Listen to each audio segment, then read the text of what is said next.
Glória a Deus. Irmãos, nós estamos, nos períodos que eu estou ministrando aqui, nós estamos estudando a carta aos Romanos. Quantos têm sido abençoados com essa carta aos Romanos? Aleluia. Nem todos, eu espero que todos sejam, em nome de Jesus. Poucos levantaram as mãos aqui, eu falaram amém, mas eu espero que todos sejam abençoados com a palavra de Deus. Amém? Então, meu alvo, ao ministrar a carta aos Romanos, é mostrar para você o Evangelho de forma completa. O Evangelho de forma completa. Qual é a maneira que você foi salvo, ou será salvo, se você está ouvindo pela primeira vez? Qual é a maneira em que Deus, pelo seu amor e a sua graça, te salvou e me salvou? Então, esse é o alvo, ao ministrar aqui o Evangelho. E também, o meu alvo é que você não seja corrompido com outros ensinos, com outros ensinamentos que não são o Evangelho. Sabe, nenhuma doutrina, filosofia, ensino é neutro. Vou repetir para você entender. Nenhuma doutrina, filosofia, ensino é neutro. Prova disso, o Hamas está aí. O Hamas, por que eles agem assim? Por que estão sendo estimulados a agir daquela maneira? Por causa de uma filosofia, por causa de um ensino. Nada, então, que você recebe como ensino é neutro. Vai produzir em você, certamente, um comportamento. Um comportamento. Por isso que o alvo de Deus é transformar a sua alma. Porque se Ele transformou a sua alma, Ele transformou você também nos seus comportamentos. Então, como que Ele transforma a sua alma? Primeiro, você nascendo de novo. Sem nascer de novo, não tem como ser transformado. Segunda coisa, renovando a sua mente. Renovando a sua mente pelo quê? Pelo mundo? Pelo ensino do mundo? Não, pela palavra. É por isso que aos domingos nós estamos aqui, ministrando o quê? A palavra. Então, se você tem sede e fome da palavra, abra o seu coração agora, porque eu creio que Deus vai gerar uma transformação profunda no seu ser, em nome de Jesus. Amém? Aleluia. Feche seus olhos então. Pai Santo, nós te pedimos nessa manhã, que pela tua graça, o Senhor ministre ao nosso coração a palavra do Senhor em Cristo, que é viva, poderosa, edificante, transformadora, renovadora, que produz vida dentro de nós. Libera a tua palavra viva, poderosa dentro de nós agora, em nome do Senhor Jesus. Amém. Aquieta o seu espírito, e nós vamos agora ministrar, continuar ministrando o estudo da carta aos Romanos. Se puder projetar, à medida que eu vou falando, você já vai antevendo aí e projetando. Amém? Aleluia. Irmãos, então, no último culto, só uma introdução para você lembrar. Primeiro culto, na verdade, nós falamos a maneira que o Senhor salva. E nós falamos que o apóstolo Paulo, primeiro ele se apresenta como escravo de Cristo, né? E nós passamos um culto inteiro só para entender o que é a palavra escravo, doulos. Então, ele se sentia escravo de Cristo, se sentia preso a Cristo, preso à vontade de Cristo. Não quer dizer que o escravo não tinha vontade. O escravo tem vontade, mas a vontade do seu Senhor é maior do que a sua. Então, ele se colocava nessa posição. Depois ele falou que ele era apóstolo. Apóstolo significa enviado. Ele vinha na autoridade de Cristo para pregar a mensagem do Senhor Jesus. Lá do capítulo 1, verso 1 até o 17, nós vemos ele desenvolver isso. E vemos também que ele conclui de uma certa maneira. No versículo 16, ele diz que o Evangelho é o poder de Deus. Fala comigo, é o poder de Deus. Para a salvação de todo aquele que crê. Nós vemos então que ele conclui esse bloco dizendo que o Evangelho é o poder de Deus. Ele também fala lá no versículo 17, que o Evangelho é recebido pela fé, e é de fé em fé. Fala comigo, fé em fé. Então essa é a maneira que o Evangelho é recebido, as boas novas são recebidas. Nós falamos também que o Evangelho é boas novas, boas notícias. Más notícias? Não. Boas notícias. Esse é o Evangelho. O Evangelho é boas notícias. E essas boas notícias são recebidas por meio da fé, mediante a promessa feita pelo Senhor. Amém? Então, ele conclui aquele bloco até o versículo 17 dessa maneira. Olha só que interessante. Se existe a necessidade de salvação, consequentemente, está sendo definido então que nós precisamos de um Salvador. Ou seja, nós estamos condenados. Todos aqueles que não creram no Senhor já está condenado, diz a palavra. Todos aqueles que não receberam já estão debaixo de condenação. Existe então uma condenação sobre toda a humanidade. Então ele vai começar agora a desenvolver isso. Ele vai mostrar que todos pecaram. Fala comigo, todos. Todos, do menor ao maior, independente da sua religião, independente da sua cor, independente da sua conta bancária, independente do seu moral, independente daquilo que você fez de bom, muito bom, ou de forma excelente, você pecou. Todos pecaram e carecem da glória de Deus. Ele vai demonstrar isso para nós agora. E que existe então um veredito de Deus, que esse mundo já está condenado. Fala comigo, esse mundo já está condenado. E esse mundo, ele já está enterrado no maligno. Uau! Já existe então uma sentença sobre o mundo, que ela vai se cumprir cabalmente naquele dia. É o D maiúsculo quando você lê na Bíblia. Naquele dia, você vai ver de fato a ira de Deus sendo derramada sobre a humanidade e sobre também esse mundo que nós conhecemos. Então, no culto, a última vez que eu ministrei, nós entramos na ira de Deus. Começamos a falar sobre a ira de Deus. E já há 2 cultos atrás me veio uma pergunta. Alguns irmãos ficaram assim, meio que abalados com respeito à ira. Pastor, eu não saí bem desse culto. Um deles falou. Deixa eu te falar algo. Se você já foi salvo, você pode ficar em paz. Em paz. Perfeita paz. Porque você já passou da ira para a salvação. Você já passou da morte para a vida.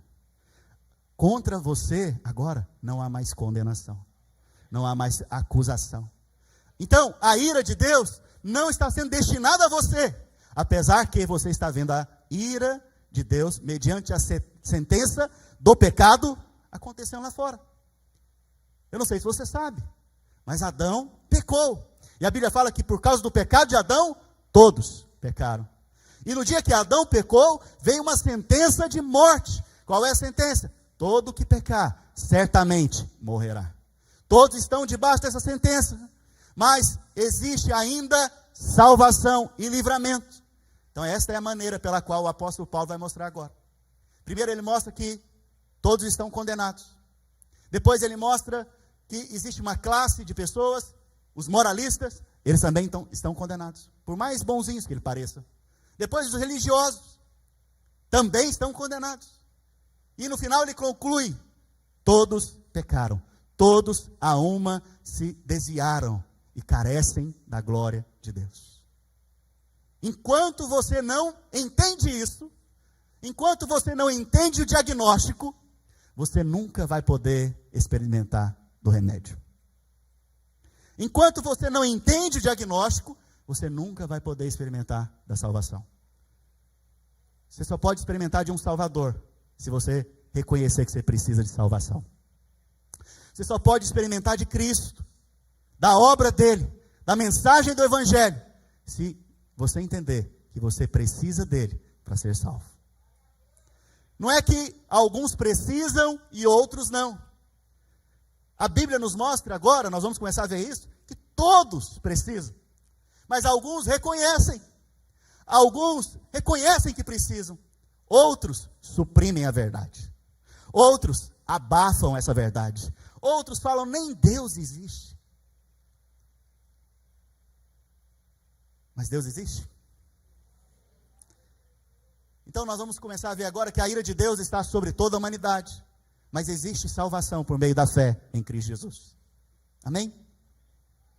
Então Romanos 1,16, eu gostaria que todos nós lêssemos novamente. Eu já falei aqui, nós já lemos outros cultos. Eu quero que você leia novamente, porque na repetição você vai lembrando e aprendendo. Vamos lá? Pois. Por quê? De quem? Visto? Como?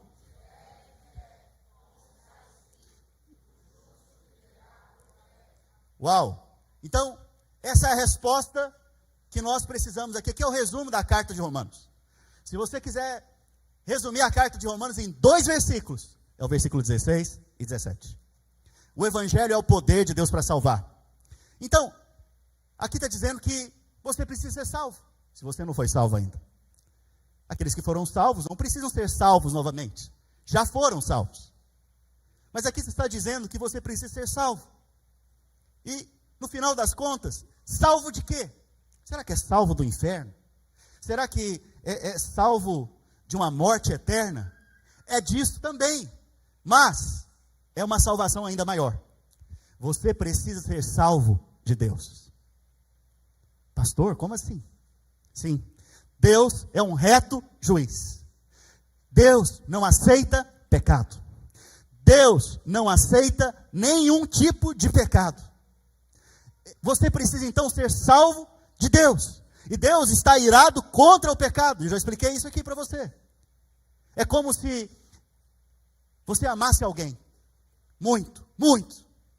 E infelizmente essa pessoa tivesse câncer. Na mesma proporção que você ama a pessoa, você odeia o câncer nela. Essa é a mesma maneira que Deus também odeia o pecado. Porque Ele amou a humanidade de tal maneira que Ele deu o seu Filho unigênito para que todo aquele que nele crê não pereça, não morra, mas viva eternamente. Então, Ele já mostrou o seu amor, Ele te ama tanto e nos ama tanto. Mas na mesma proporção, Ele odeia, Ele tem ira para com o pecado. Porque o pecado tem poder de te matar. O câncer tem poder de matar a pessoa. Então, na mesma proporção que eu amo e quero que aquela pessoa viva, eu odeio o câncer que está nela e quero que esse câncer seja destruído. Então, essa é a ira de Deus. A ira de Deus não tem nada a ver com a ira do homem. Não tem nada a ver com a ira que nós normalmente expressamos. Porque a nossa ira, normalmente, ela é egoísta. É alguém que pisou no nosso calo, é alguém que falou mal da gente, é alguém que nos fechou no trânsito, é a esposa ou cônjuge que falou de uma maneira indevida e você então fala, estou irado. Mas essa ira não tem nada a ver com a ira de Deus. A ira do Senhor é santa, justa e boa. Porque se não houver ira contra o pecado, Deus se revela injusto. Mas Deus não pode ser injusto. Vocês estão comigo, gente? Então, nós vemos aqui que Deus revela a sua ira, por um lado. Por outro lado, Deus também está revelando a sua justiça, a sua salvação. E nós vamos ver que o apóstolo Paulo vai dividir em 3 blocos a condenação sobre a humanidade. O primeiro bloco ele diz que todos estão condenados. Depois, é como se ele estivesse conversando com uma plateia. Então a maioria da plateia entendeu todos. A maioria da plateia entendeu que todos estão condenados. Mas alguém ali poderia se levantar no meio da plateia e dizer, mas eu tenho uma boa moral, eu não minto, eu não roubo, eu não traio minha esposa, eu pago as minhas dívidas, os impostos, eu não sonego, eu tenho um bom testemunho da sociedade. Esse poderia se levantar e dizer isso. E o apóstolo Paulo fala para ele o quê? Você também está condenado. Daqui a pouco eu vou explicar. E ele pega mais um bloco, que é aqueles que têm a revelação especial de Deus, que são os judeus e hoje os religiosos cristãos. Eles têm acesso à revelação especial de Deus. Esses então poderiam se levantar e dizer, eu não sou como esses moralistas, nem sou como esse pessoal desse mundo aqui, que está em trevas. Eu sou diferente, eu sou judeu. Eu recebi a Torá, a lei de Deus. Eu vou ser salvo. Todos eles estão condenados. O apóstolo Paulo então se levanta e diz o quê? Você também, judeu, hipócrita, está condenado. Você também é um sepulcro caiado. Você também está condenado. Por que ele chega nesse momento na palavra? Para revelar que todos pecaram. Porque sem saber que você pecou, e na verdade todos sabem, ninguém se engana quanto a isso, na verdade suprime essa informação, mas enquanto você não cai em si, você não pode clamar pelo seu pai ou por um Salvador. Então o alvo do apóstolo Paulo agora é mostrar o quê? Todos pecaram. Vamos lá? Vamos entender isso? Veja, existem duas revelações acontecendo hoje no mundo. Uma é uma revelação natural. A revelação natural é a revelação da criação. Nós já falamos disso em cultos passados. Deus criou todas as coisas, do Deus Criador. Você vai ver que tudo que foi criado por Deus é perfeito. Tem vida, tem diversidade, tem cores, tem beleza. Por quê? Aquilo que o artista cria, expressa quem é o artista. Deus criou todas as coisas e Ele se expressou na sua criação. Porém, os homens pegaram essa informação e disseram o quê? Deus não existe. Tiraram Deus da equação. Tiraram Deus de toda a equação e falaram, é evolução. Ou, tudo criou através do Big Bang. Então eles tiraram Deus e trabalham para tirar Deus da história e da equação. Dessa maneira, a Bíblia fala que eles suprimiram a verdade. É como se tivessem afogado a verdade. É como se tivessem apagado a verdade, desconsiderado a verdade. Sabe por que eles fazem isso? Porque quem não crê em Deus, ele age assim, porque ele não tem responsabilidade de que um dia ele deverá se apresentar diante de um juiz. Então quem age assim, está suprimindo a verdade que um dia um reto juiz vai julgar todas as suas causas, todos os seus comportamentos. E o decreto já foi liberado. O decreto para quem pecar é morte. E não é uma morte natural, é uma morte eterna. E a morte aqui, entenda, separado eternamente de Deus. Esse é o decreto. Esse é o decreto que já foi estabelecido. Pecou, você está debaixo de uma condenação. A você vai vir uma condenação eterna. E essa condenação eterna é separação completa de Deus e daquilo que Deus fez. Uau! Então o apóstolo Paulo, ele mostra que esses que suprimem a verdade estão debaixo de condenação. E a ira de Deus já vem sobre eles. Ainda não é a ira final, mas ela já começou. De que maneira, apóstolo Paulo, que a ira vem?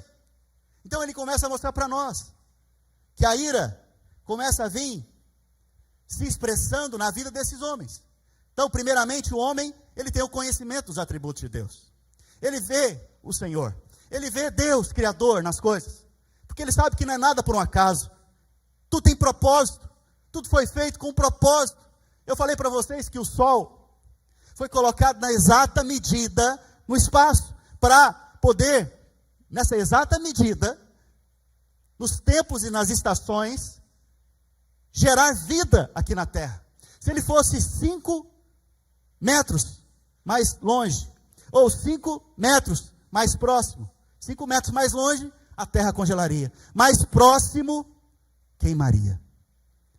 Quem colocou na perfeição completa o Sol? Quem colocou a Lua na perfeição completa? Como que você explica essas coisas? Então, alguém um dia caiu em si e disse, não pode ser por acaso um negócio desse. Mas ao receber essa revelação, o que ele disse? Não, Deus não existe. Então é isso que o apóstolo Paulo está mostrando, que eles suprimiram a verdade. Suprimiram a verdade que Deus existe. Por conta disso, a ira, então, vem sobre eles. E de que maneira a ira vem? Primeiro, esse homem rejeita o conhecimento de Deus. A favor do quê? Da idolatria. Não é interessante? Eles falam primeiro que Deus, Criador, não existe. Mas depois eles falam que a árvore é Deus. Depois eles falam que a vaca é Deus. Depois eles falam, inclusive, que o templo ali é onde Deus habita. Outros dizem que uma imagem feita por mãos humanas é Deus. Não é incoerente que eles suprimem a verdade que Deus existe, o Deus invisível, o Deus criador, o Deus todo-poderoso. Mas por outro lado, eles começam a fazer deuses para si. Por conta disso, Deus os entregou à ira. Sabe por quê? Porque eles estão perdendo a imagem de Deus. e transformando a imagem de Deus em imagem de criação, da criação. A vaca é Deus? Na verdade, existem outros deuses? Só um é Deus. Fala assim comigo, só o Senhor é Deus.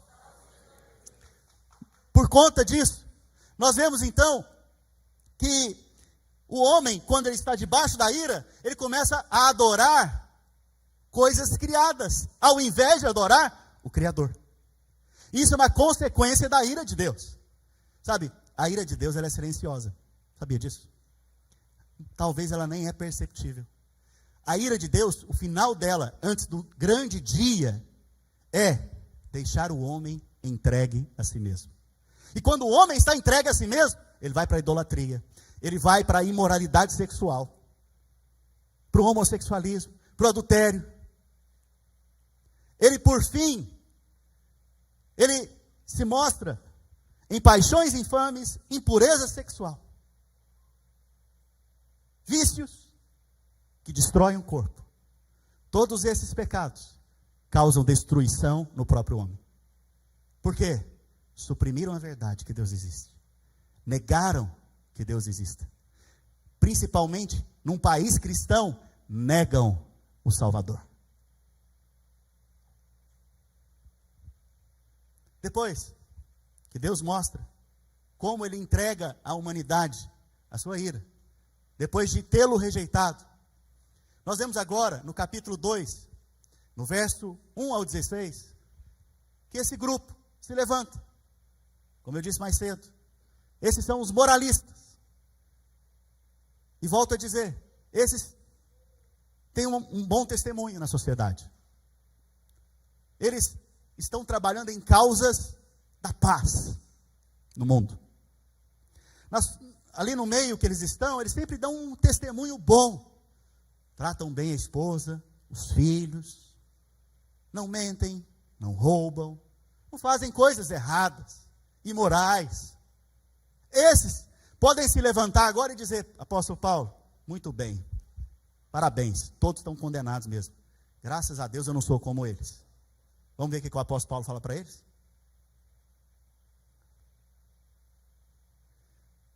Romanos capítulo 2, verso 1. Portanto, és indesculpável. Fala comigo, indesculpável. Essa palavra indesculpável, no grego, ela tem um sentido muito poderoso. Ela quer dizer o quê?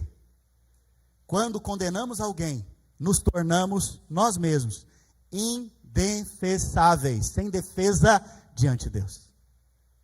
Você se tornou sem defesa diante de Deus. Não se esqueça, Jesus foi feito o seu advogado. Ele é aquele que te defende. Então, se você já foi defendido por ele, não condene ninguém. Mas esses moralistas aqui, eles estão dizendo o quê? Eu não preciso de defesa. Além de não precisar de defesa, aqueles que fazem coisas terríveis, eu os condeno. Então, a esses, o apóstolo Paulo está falando, você está se tornando sem defesa diante de Deus. E você está se tornando pior do que quem faz. Ó homem, quando julgas, quem quer que sejas, porque no que julga o outro, a ti mesmo te condenas. Por quê, apóstolo Paulo? Porque você pratica as mesmas coisas. Mas, espera lá, eu não acabei de dizer para você que o moralista, ele não tem um bom testemunho, um bom comportamento no meio da sociedade? Sim ou não? Sim. E o apóstolo Paulo está falando que ele pratica as mesmas coisas? Então, quando que ele pratica as mesmas coisas? Quando ninguém está vendo. Então, ele está mostrando que a natureza, o problema todo aqui é a natureza do homem caído. Por mais bonzinho que ele pareça, o problema não é o exterior, o problema é dentro. É dentro que está a podridão. É dentro que está toda a podridão. E isto, é para isto mesmo que o Filho do Homem se manifestou. Para salvar, fazer com que você nascesse de novo, de dentro para fora. Fala comigo, de dentro para fora. Porque tudo que Deus faz é de dentro para fora. Então, nós vemos que os moralistas também estão condenados. Jesus disse, né? Olha que interessante o que Jesus falou. Lá em Marcos capítulo 2, verso 17. Os sãos não precisam de médico, e sim os doentes. Não vim chamar justos, e sim pecadores. Preste atenção, olha aqui para mim, pelo amor de Deus. A pessoa que não tem muito conhecimento da palavra, ao ler esse versículo, somente, o que ele deduz? Ele deduz o quê? Que existem pessoas que são justas, então, por si mesmas. Que são sãs por si mesmas. Será que é isso que Jesus está dizendo? Não. Não.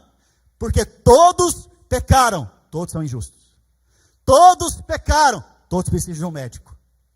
Mas o problema é que alguns acham que não precisam de médico. E esses que acham que não precisa de médico, querem fazer a sua própria justiça. Querem produzir a sua própria justiça. E pela sua própria justiça, ninguém vai ser salvo. Ninguém vai ser salvo diante de Deus. Veja. Se você precisa de um médico, você tem que levantar sua mão hoje para o Senhor. Se você entende que você precisa de um médico, você tem que levantar sua mão hoje para o Senhor. Sabe, a Bíblia fala que esses, então, se tornaram indesculpáveis. Indesculpáveis. Mas agora, se levanta outro grupo, que não são a maioria, que não são os moralistas, mas são os religiosos, judeus. E isso tem muito a ver com os crentes. Eu quero que você preste atenção aqui. Olha aqui para mim. Isso tem muito a ver com os crentes. Porque os judeus, a Bíblia fala que eles cumpriam a lei, mas de que maneira? Na medida deles, não na medida de Deus. Então, a Bíblia nos mostra, quando Jesus vem, Jesus fala, olha, a lei diz, não adulterarás, mas eu vos digo, todo aquele que olhar com intenção impura para uma mulher, já adulterou com ela. A lei diz, não roubarás, mas se você já desejou no seu coração do seu irmão, você já cometeu roubo. A lei diz, não matarás, mas se você no seu coração já falar algo ali contra o seu irmão, você já matou ele. Então, a lei, ela é para ser cumprida dentro ou fora? Dentro ou fora? Dentro. O que os judeus fizeram, os religiosos da época? Colocaram de forma exterior. E foram então constituídos hipócritas. Você sabe o que significa hipócrita? Hipócrita, essa palavra, que por volta de 8 vezes, Jesus falou contra os religiosos da época. 8 vezes lá no Evangelho de Mateus, ele fala hipócritas, fariseus e escribas. Hipócritas, fariseus e escribas. Sabe o que significa hipócrita? Artista. Só que é o artista que encena uma peça. Mas não é o artista que encena a peça somente. É o artista que participa de uma peça sozinho e só ele faz vários atores. Ou seja, em cada momento ele é uma pessoa diferente. Ou seja, ele se finge. E nunca é a verdade ou a realidade das coisas. Sabe o que é a conclusão do apóstolo Paulo para esse grupo? Vocês são duplamente julgados e condenados. Sabe por quê? Porque vocês conheceram a vontade de Deus, a revelação especial de Deus. Vocês sabem que vocês não podem cumprir a lei, porque nenhum homem pode cumprir a lei. Mas mesmo assim, vocês confiam que vocês são salvos por causa da sua própria justiça. Vocês são duplamente condenados. Esse é o veredito. Pastor, trazendo isso para nossa realidade, porque nós não somos judeus, mas nós somos, talvez, religiosos. Presta atenção. Cristianismo não é religião. Fala comigo, cristianismo não é religião. A única religião que existe, dada por Deus, é o judaísmo. A única. Com qual objetivo? Anunciar o Messias naquela nação por meio das Escrituras. Lá nós vemos a maneira pela qual o homem pode ser salvo. Que não é por obras, que não é pelo seu bom comportamento, que não é pelo seu nome de família. Os judeus dizem, nós somos judeus. Deus não vai nos rejeitar. O apóstolo Paulo responde para eles, vocês confiam no nome que vocês têm. Trazendo para os nossos dias, a minha avó era católica, a minha família fazia assim, fazia assado. Deus vai me salvar por causa da minha avó, ou por causa do meu pai. Talvez você é um adolescente que está aqui, ou um jovem que está aqui, cujos pais foram fervorosos, foram salvos. Você está confiando que Deus vai te salvar por causa do seu pai e da sua mãe. Engano, porque Deus não tem neto. Deus é pai. Então ele não tem neto. Ou você se torna filho por meio de Cristo, ou você, infelizmente, está indo no caminho do juízo eterno. Então os judeus, eles confiavam no seu nome, no nome da sua família. Até hoje é assim. Nós somos filhos de Abraão, eles dizem. Jesus falou o que para eles? Não, vocês não são filhos de Abraão, não. É o diabo que é o vosso pai. Se eu falar um negócio desse aqui para alguém, a pessoa nunca mais volta na igreja. O Senhor Jesus falou, raça de víboras. Raça de víboras. O que é isso? Cobra, serpente. Serpente que sai mordendo todo mundo e exalando aí o veneno. Essa é a maneira que Jesus lidava com os religiosos. Quem são os religiosos hoje? Que mede o tamanho da saia, mas não guarda a língua. Esse é o religioso de hoje. Vê se está usando batom, se o irmão está aqui com a pochete aqui em cima. Foi muito bom, foi uma ocasião muito boa. Se o irmão sobe no altar com a pochete, porque aqui na cabeça do religioso é o altar. Esse lugar aqui é santo. Eu desci daqui, já posso fazer o que eu quiser. Esse é o religioso. Isso aqui não santifica nada. O que santifica é quem está dentro de você. Então, o religioso é aquele que inverteu as coisas. Ele valoriza mais o prédio do que ele mesmo como casa de Deus. Ele vem para o prédio da igreja e chama isso aqui de igreja, porque eu vou para a igreja. Esse é o religioso dos nossos dias. Onde o culto para ele é um entretenimento. Ele vem para ver um espetáculo, onde o irmão está ministrando louvor, e ele está analisando. Nossa, está com a voz boa hoje. Tocou bem, está no ritmo. Está diferente. Mas ao invés de vir para adorar a Deus, ele está aqui como um espetáculo, participando do espetáculo. Onde a palavra para ele é um negócio só para entretê-lo. Esse é o religioso dos nossos dias. Religião torna tudo vazio. Religião torna todas as coisas vazias. Porque Deus não habita na religião. É por isso que cristianismo não é religião. Mais uma vez, o que é religião? Religião é o homem indo até Deus. Lembre disso. Religião é o homem indo até. Eu pergunto para você, quem pode ir até Deus por si próprio? Quem pode se apresentar a Deus confiado em si mesmo? Quem pode orar e Deus ouvir confiado apenas em si mesmo? Me apresenta esse. Porque no dia que esse se apresentar, eu posso falar para você, Jesus não precisava ter vindo por causa dele. E eu te pergunto uma coisa, se Jesus soubesse que você poderia se salvar por si próprio, se apresentar diante de Deus através de si mesmo, ele teria vindo? Por isso lá no Getsemane ele fez uma oração tão poderosa, irmãos. Lá no Getsemane ele falou algo tão poderoso. Ele falou, Pai, se for possível, se tiver outra maneira desses homens serem salvos, pelo qual o Senhor me enviou, se houver outra forma, outra maneira, e por 3 vezes ele orou assim, 3 vezes, completamente, se tiver outra maneira, passa de mim esse cálice. Mas não seja feita a minha vontade, porém seja feita a sua vontade. Qual era a vontade do Pai?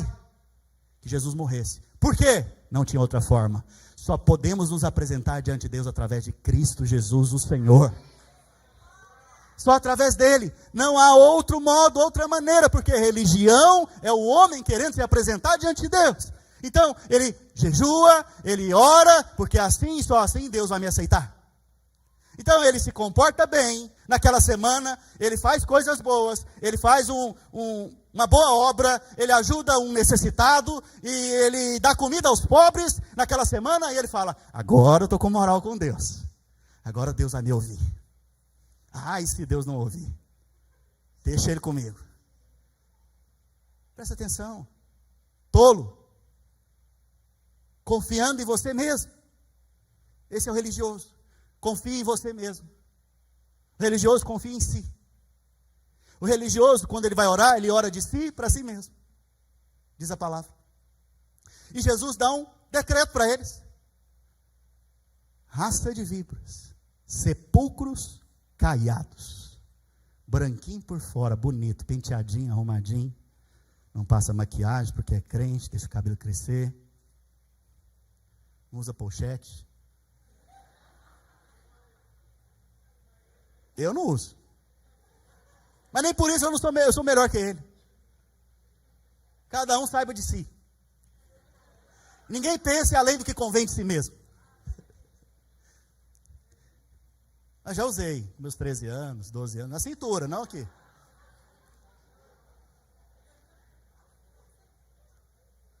Por que eu fico falando de pochete? É porque na medida que você vai crescendo, você vai desenvolvendo uma pochete natural. Hoje eu estou bom para fazer piada. Mas volta para cá.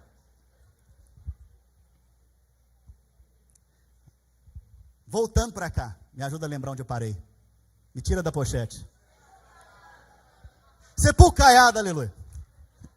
Sepulcro caiado. Então nós vemos que o próprio Senhor Jesus, ele foi firme com os religiosos da época. Esses dias atrás eu pedi para fazer uma pesquisa. Qual é o pior tipo de pecado? Se puder enumerar. Acho que a maioria de vocês participaram dessa pesquisa. Eu pretendo responder essa pergunta no próximo culto. Mas, vou te dar uma dica. Existem cidades que não receberam o Senhor Jesus. E elas, o Senhor Jesus disse que Sodoma e Gomorra, imoralidade sexual, se levantará no último dia e receberá menos punição do que elas. Então qual que é o maior pecado? O pior pecado, um dos piores pecados, é o pecado de rejeitar a graça de Deus, de rejeitar a justiça que há em Cristo Jesus, de querer confiar na sua própria justiça, de ser um religioso, vazio, bonito por fora, mas vazio por dentro. Na verdade, podridão. Nós vemos então, essa é a conclusão do apóstolo Paulo. Romanos capítulo 3, verso 9.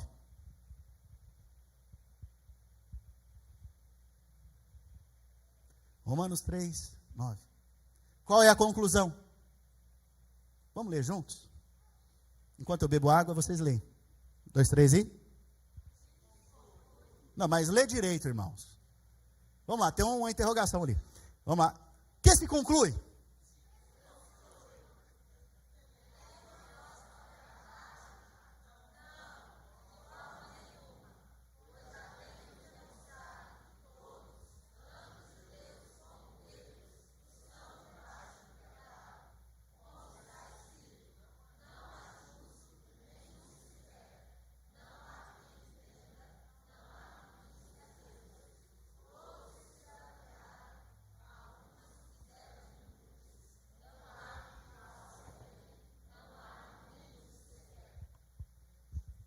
Nós vimos então que a condenação de Deus é justa.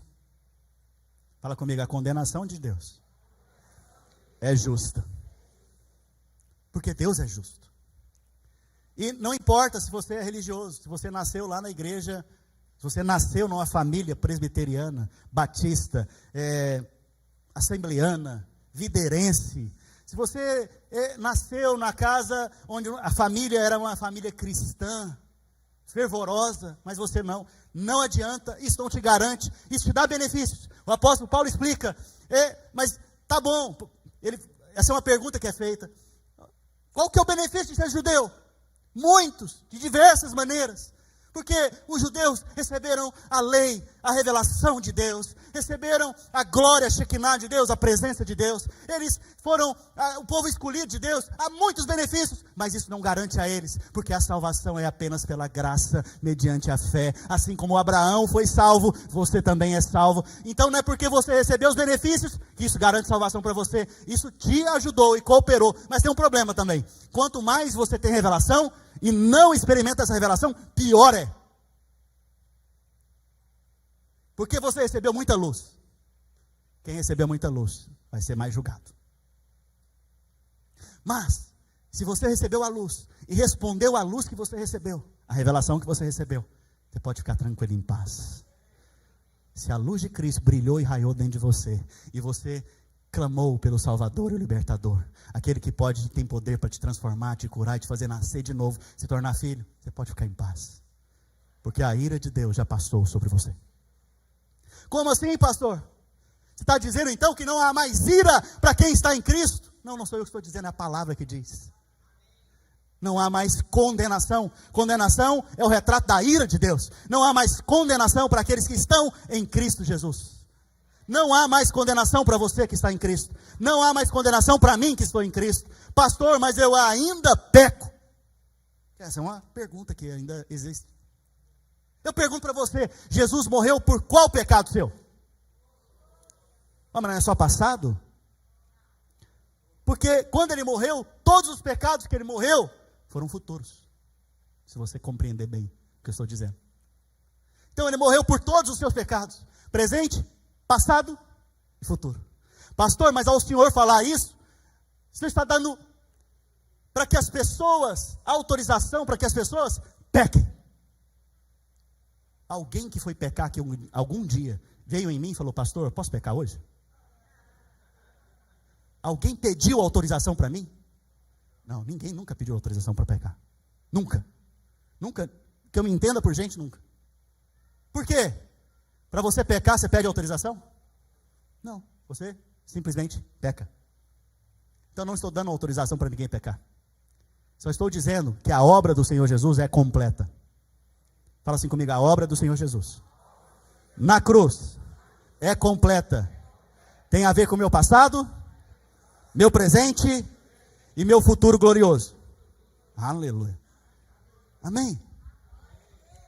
Então nós vimos que a condenação de Deus é sobre toda a humanidade. Essa é a conclusão do apóstolo Paulo. Não importa se você é bonzinho, não importa se você é um assassino, não importa se você é uma prostituta, não importa se você é um defensor da paz mundial, não importa.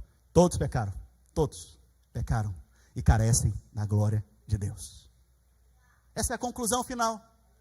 Então, pastor, mas por que Deus já não vem e acabou com tudo, destruiu tudo e já resolveu esse problema? Romanos 2,4. Talvez se você fosse Deus, você já tinha feito isso. No dia que Adão pecou, você sabendo o trabalheira que ia dar, ter que enviar o seu filho para morrer no lugar do homem, pecador. Você fala, você quer saber de uma coisa? Não vou mexer com isso não, acaba com tudo. Mas Deus não fez isso. Deus, ainda hoje, como Deus responde a essa situação do homem, ainda hoje, ao homem que está sem Deus, suprimindo a verdade de Deus, que está lá fora da vida da igreja, fora da vida do corpo, sem salvação, como que Deus ainda está agindo com este homem? Preste atenção. Ou desprezas a pobreza da sua bondade. É pobreza que está escrito?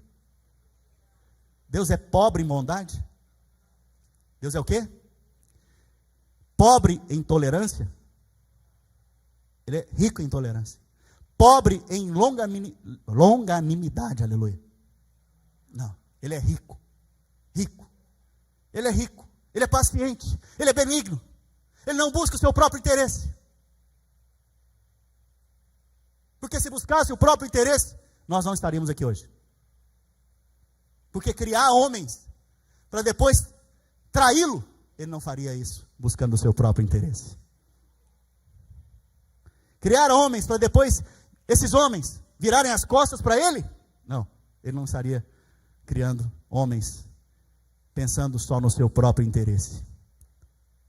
Deus te amou de tal maneira que ele te criou e continuou te amando de tal maneira que a única maneira de salvar você era entregando o próprio filho dele em seu lugar. Então ele não busca o seu próprio interesse. A razão de você estar aqui hoje é porque Deus está sendo longânimo, benigno, tolerante. E a bondade dele te conduziu ao arrependimento. A ira dele te conduziu ao arrependimento? Não. A bondade de Deus é que te conduz ao arrependimento. É porque Deus é bom que você se arrepende. É porque quando eu venho falar aqui das boas novas de Deus, é que vem arrependimento no seu coração. É quando eu falo do evangelho para você, é que você tem a oportunidade de se arrepender diante de Deus. E arrependimento aqui é mudança de mente. Arrependimento aqui não é simplesmente você vir chorar, catarro sair do nariz, e uma poça de água cair no chão, e você confia nessa obra que você fez e fala, agora Deus tem que me perdoar porque eu chorei e me arrependi. Não é isso. Arrependimento é mudança de mente. Arrependimento é mudança de direção. Antes eu achava que eu poderia conquistar a Deus. Antes eu achava que eu poderia me achegar a Deus pelas minhas obras. Mas eu me arrependo hoje. Eu sei que eu não posso nada porque todos estão condenados e carecem da glória de Deus. Eu me arrependo hoje e creio que o Senhor Jesus fez na cruz é suficiente. Eu recebo isso pela fé. Senhor, eu sei que o Senhor me aceitou por causa da obra de Jesus. Esse é o evangelho. Essa é a boa notícia. E quando você ouve essa boa notícia, você tem a oportunidade de se arrepender.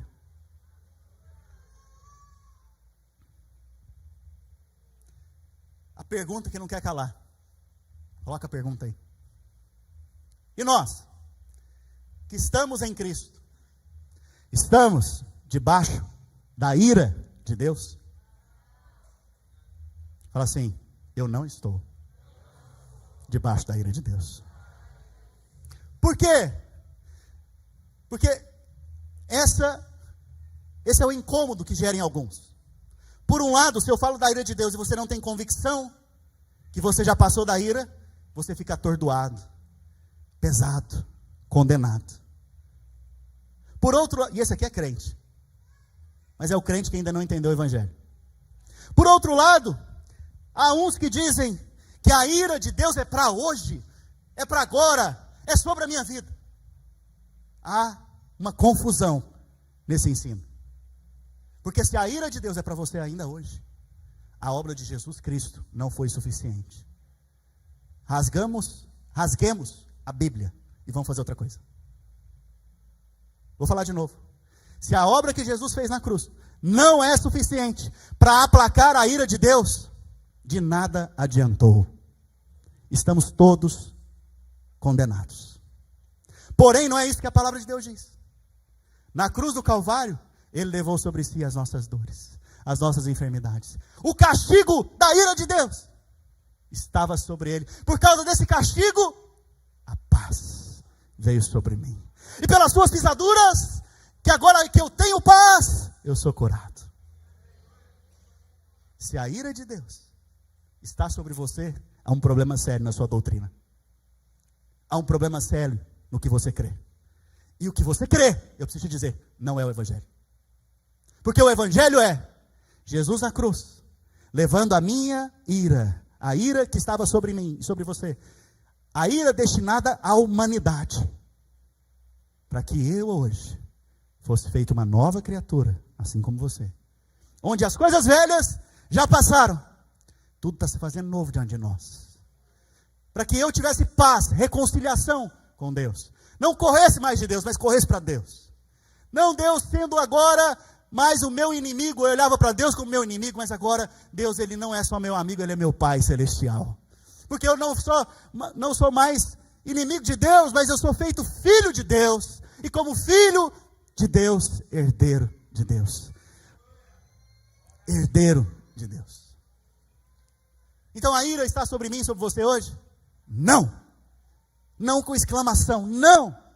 Hoje você tem paz com Deus. Você que creu na obra do Senhor Jesus, você tem paz com Deus. Você pode dormir em paz, você pode andar em paz, você pode dirigir seu carro em paz, você pode falar com sua esposa em paz, você pode falar com seu cônjuge em paz, você pode cuidar dos seus filhos em paz. O Senhor é por você, existe um céu aberto sobre a sua cabeça hoje. Por quê? Porque a paz já veio sobre a sua vida em consequência da obra que Jesus Cristo fez na cruz do Calvário.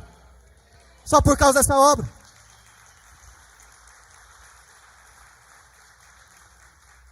Por isso nós podemos declarar hoje Romanos 8:1.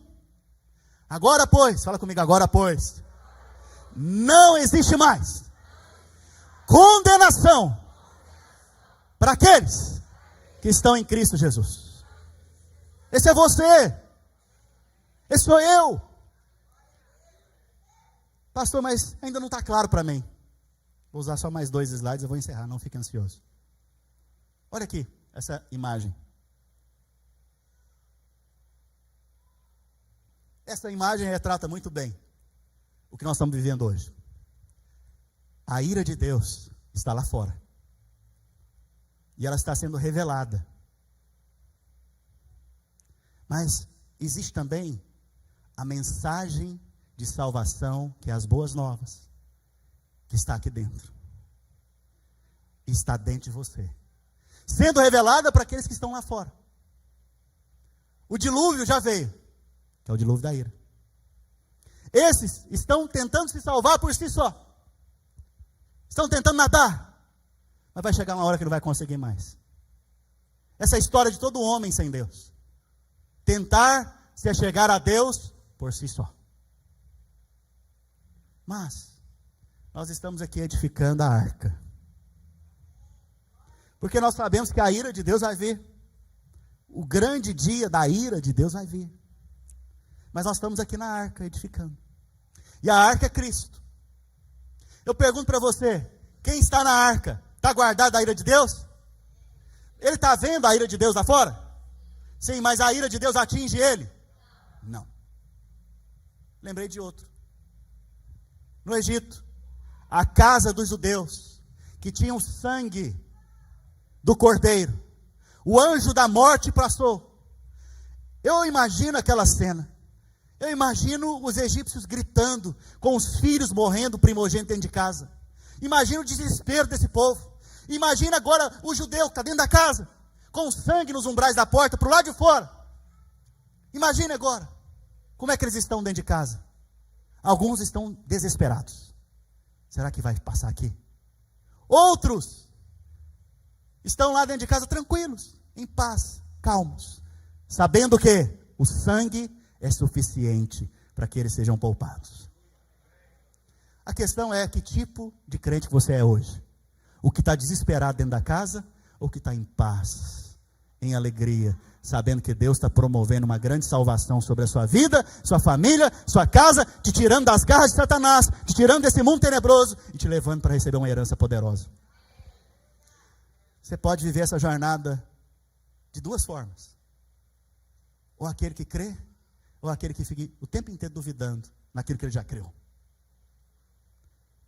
Próximo. Exemplo, Raabe.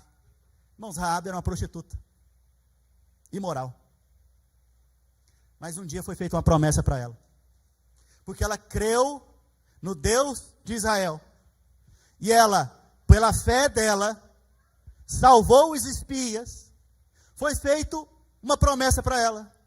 Se ela colocar aquela corda vermelha na janela, ela seria poupada. Nós já pregamos sobre isso aqui. No culto de quinta-feira eu preguei sobre isso. Minha esposa pregou sobre isso na conferência. Essa corda é a corda da esperança, que representa a obra do Senhor Jesus, por isso é vermelha. Foi colocada na janela. Mas eu pergunto para você, se você estivesse na casa de Raabe, agora, em cima da muralha, e você visse lá do lado de fora, você ia ver se fosse de dia, você ia ver uma nuvem sobre aquele povo. Se fosse à noite, uma tocha de fogo no meio daquele povo. Como que você ia ficar, se você é do povo inimigo? Se você está do lado errado, como que você ia ficar? Medo, assustado. Mas, quando ela olhava para a janela, ela via a ira de Deus vindo. Porém, Se ela continuasse olhando, ali ia ver uma corda vermelha ali, que era a promessa de salvação para ela e para a casa dela. A questão é, com qual mensagem você vai ficar hoje? A mensagem da esperança, da corda na sua janela? Ou a mensagem do que você está olhando lá fora? Guerra, destruição, o abandono dos homens para com Deus. Qual a mensagem que você vai olhar hoje? E qual mensagem você vai pregar lá fora? Para trazer o máximo de pessoas para dentro da arca ou para dentro da sua casa. Meu alvo, então, é te mostrar hoje que todos estão condenados lá fora. Quem já está em Cristo é uma nova criatura, não há mais ira sobre você. Porque o Evangelho já foi dado a você. Que você saia daqui hoje em paz, em segurança, pela obra que Ele já fez por você. Você está protegido pela promessa e pelo que Jesus fez por você na cruz do Calvário. Vamos ficar de pé? Quero chamar aqui o pessoal do louvor.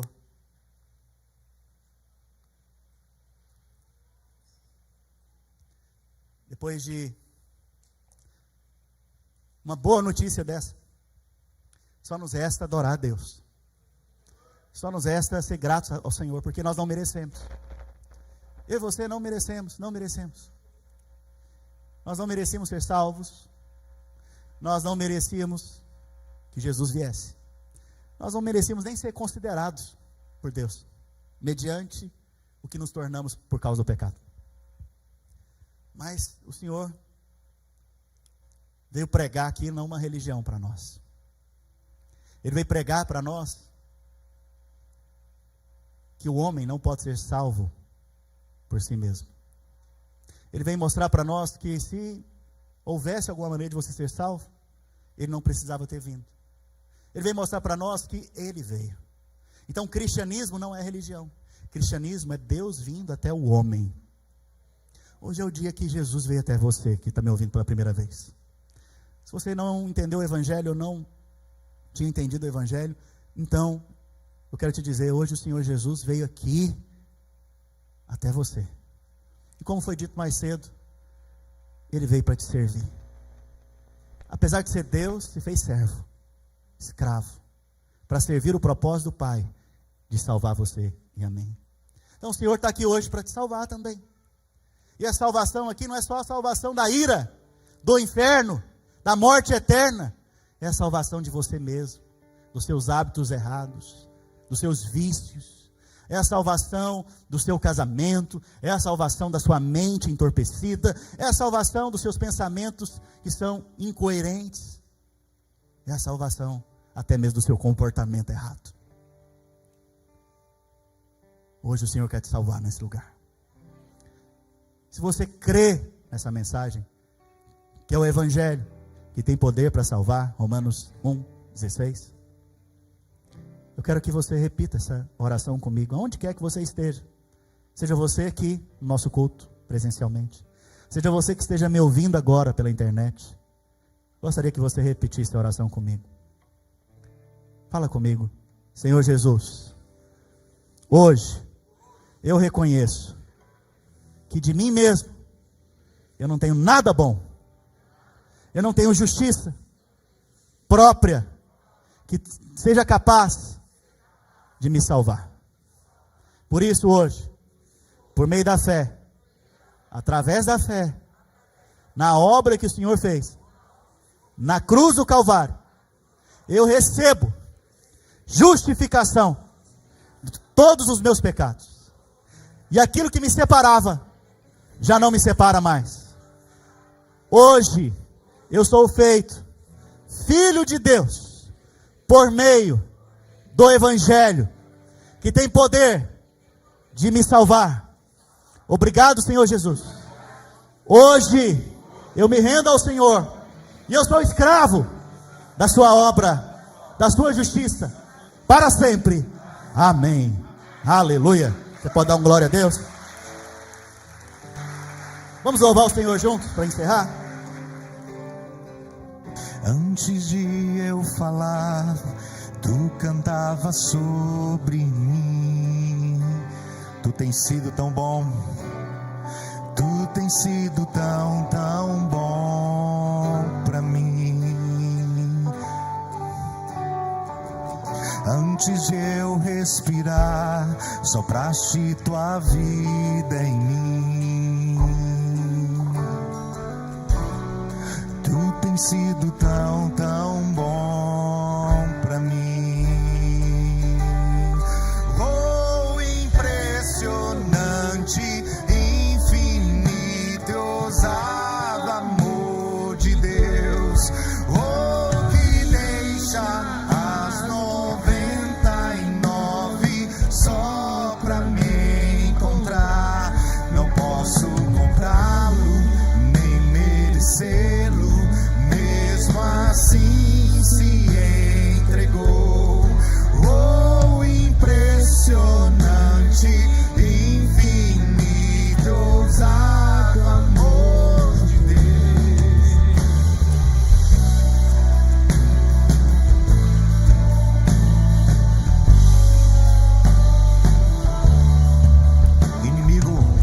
Inimigo eu fui, mas teu amor lutou por mim. Ele tem sido, tu tens sido tão, tão bom pra mim. Não tinha valor, mas tudo pagou por mim. Aleluia! Tu tens sido tão, tão bom pra mim. Oh, impressionante, infinito, ousado amor de Deus. Oh, que deixa as 99 só pra me encontrar. Não posso comprá-lo, nem merecê-lo. Mesmo assim se entregou. Oh, impressionante, infinito, ousado amor de Deus.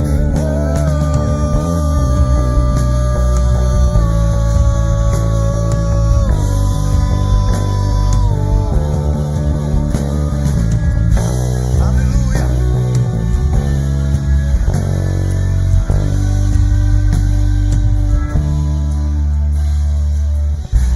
Traz luz para sombras, escala as montanhas pra me encontrar. Aleluia. Derruba as muralhas, destrói as mentiras pra me encontrar. Traz luz para sombras, escala as montanhas pra me encontrar. Ele derruba as muralhas, destrói as mentiras pra me encontrar. Traz luz para sombras, escala as montanhas pra me encontrar. Derruba muralhas, destrói as mentiras pra me encontrar.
Glória a Deus. Você pode aplaudir o Senhor? Aleluia. Projeta, por gentileza, o último slide. Antes de orar por você, eu gostaria que a gente lesse juntos, mais uma vez, Romanos 16 e 17. para que você meditasse durante a semana nesses versículos. Vamos ler juntos? 2, 3 aí.